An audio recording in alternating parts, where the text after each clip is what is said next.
A beautiful day. Thank the good Lord for that. Got a lot of great work with punt block today, punt return, and then also pooch punt situations, which we've really made a point of emphasis over the offseason to get better at that. We were really good at it 2 years ago, and we're getting back to that and just understanding that situation and the way it affects our whole ability to win. I thought our communication on the back end on defense was much better today. I think our eyes are getting better, and it should be, right? They're playing together more. They're getting more reps, and it's good to see growth, though. It's good to see them communicating and understanding where to go next. Got a lot of work with a lot of developmental guys today, a lot of guys that are new to our program. Held out some of our known agents, if you will, getting ready for the big scrimmage tomorrow. Wanting to really continue to develop that depth because we know we're going to need it playing in a big-time Sun Belt conference in a long season. So productive day, and good to get a lot of good work in. Excited about tomorrow, excited about Fan Fest. Hope everybody will come and see us. Hope everybody that comes has joined the collective or will join the collective before they leave. Only $17 a month to help push our program into the next tier. And a lot of fans don't realize we are closer to lower tier, functioning like lower tier Big Ten and SEC teams and ACC and Big 12 teams. We're closer to them than those lower tier SEC and Big Ten teams are to the upper tier of their league. We're right there. We just got to keep pushing with this collective and keep people joining. So got to really like coaching this team. With that, I'll open it up. Speak a little bit to maybe off the top of your head, guys that over the last week or 10 days are starting to maybe make a push to get themselves in the conversation for depth pieces? Yeah, so I think when you look at Buck behind Jaleel, Jameer Lewis and Trayvon Henry and Khalid Moore in the kicking game and on defense are really making a push. Avery Sledge is pushing in the kicking game. Chris Jones is pushing at linebacker. Those are some newcomers. Our O-line is pretty solid right there from the top 10 spots. We feel good about those 10 with what they're going to bring to the table. At tight end, Kyron Heath's really come on over the last 10 days in kicking game and at tight end. Receiver-wise, Davis Dalton, we pulled the reins off of him today, got him back out there and rolling. He looked like Davis. He was catching the ball, moving around. Running back, J.Q. Gray we talk about every day. Let's see. Quez is going to figure back there. Quez McNeil, oh yeah, man, he's playing lights out at free safety. Him and Sal are pushing each other right now. That competition is up in the air. But two good players competing against each other. So good to get him back.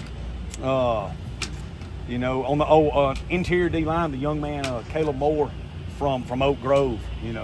I would expect him to travel and play this year. He's kind of put himself in the mix as that fifth interior D lineman. He kind of put himself out in front of all the other young bucks. And so that's some of them. We've got Josh Bledsoe at corner, Venorius Chaney at corner. Those are two guys that are continuing to push and are really talented, and learning tomorrow will be big days for them just to see their growth and development, how they're going to compete. Now that you're most of the way through fall camp, how has the team just kind of responded since the death of MC Daniels and kind of rallied around that? Yeah, well, I'm in the foxhole with them. Y'all see it and watch it. What do y'all think? I think it's something, when you lose a loved one, I think it's something that there's a hole there that's never replaced. But what we tell them, from the jump is we're going to shoulder this burden together. We're going to be here for each other. And, I lost my mother 8 years ago. I still miss her every day, but every day it gets a little bit better. And, Garth Brooks wrote a song, "Learning to Live Again is Killing Me." And, you got to learn to live again without that person, with that hole, in your heart. And I think we are. That don't mean we don't miss him, Jay. That don't mean we don't think about him. That don't mean we don't at times. Hey, and let me tell you something nobody's talked about because he's such a great kid and such a tragedy. That sucker was a dadgum awesome football player, too. He's probably the best free safety in this league. And so there was a void there that we had to fill as well. So, but I miss him every day. I love him every day. But we've got to continue to move on. That's what MJ would want us to do. He would want us to chase our goals, chase our dreams. He came here to get this program turned back around, and I like this football team. I think they're driven to do that. What's tomorrow going to look like? Very similar to last Saturday? Yeah, very similar. Yep. Probably try to go up to 100 snaps tomorrow. We went right at like 87 last week. The goal was 90, and we got to 87. We'll try to go to 100. But we'll do live kicking game like always. We'll go ones, we'll go a kicking game, ones, twos, kicking game, water. And we'll do that until we get 6 complete kicking game units done. And then we'll situational. We'll do a 2-minute drill. We'll do some high red zone. We'll do some goal line because I like to work it when we're live only. And then depending on the snap count, we may go back and move the field a little more like we did last week, depending on where we're at with the snap count. Is there maybe anything you look for differently on the second scrimmage compared to the first one? No, I think you want to see growth, but we'll see growth. I mean, these kids are working hard. They're being coached. We saw growth today, but I mean, I think you want to see, the newer guys not make mistakes they've made before, and continue to move and grow. We're at the point where, our defense has kind of seen all the things our offense does. So it gets to the point where defensively there should be a little more recognition, a little more ability to play it and fit it better. You would think, and that's usually what comes along as the more you go against each other, the advantage swings more and more to the defense. The more you go with each other. So I expect our kids to have their eyes right and play fast tomorrow. Where's TK with his knee? And TK Keys?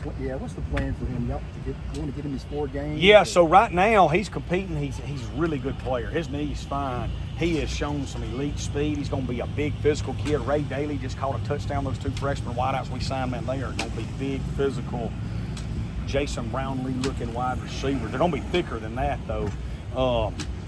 TK right now, is competing to get in the mix and play. We've got some older guys in front of him. If he gets in the mix, he's better than them. He'll play. If not, then me, Glenn. I don't ever want to do a kid wrong. We're gonna try to take care of him and play him in 4 and red shirt. But right now, man, he's still pushing. The shirts you guys were wearing that say they don't know. Yeah. What's the story with those? Yeah, it's a tip of the hat back to 2011. Coach Fedora and that bunch. Coach Fedora was going into year 4. Coach Fedora had the #1 recruiting class in their conference. We had kind of been stagnant for a few years, and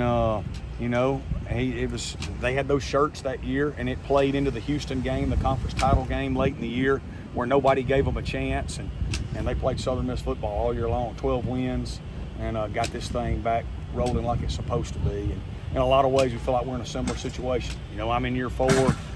We've had unbelievable recruiting classes, #1 class in this league coming off of it. And we feel like nobody outside of this building knows who we are. We think we're judged off our past, not by our present.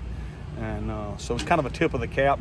Me, man, since I've been here, I've tried to embrace traditions and bring things back and reestablish our brand.